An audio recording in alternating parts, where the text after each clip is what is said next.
Magandang araw mga online kapitbahay, sinigang na tuna pa nga naman ang ating recipe ngayon.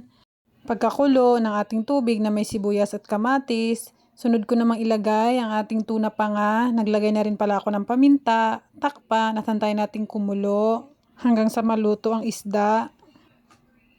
Ayan, pagkakulo ay isinunod ko naman ang ating mga gulay. Yung mga gulay ko pala ay mga tira-tira lang yan sa ref.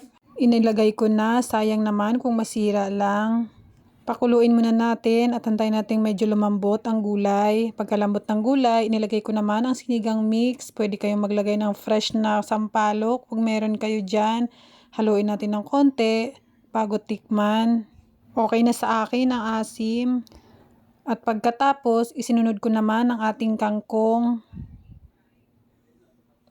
Pagkalagay ng kangkong, halu-haluin muna natin para lumubog. Ilagay naman natin ngayon ang siling green. Takpan at hantayin natin tuluyang maluto ang ating mga gulay. Nakikita nyo ba yan kung gaano katataba ng tuna pa nga? Ang laman talaga niya, ang sarap talaga pang sigang. At ayan, luto na.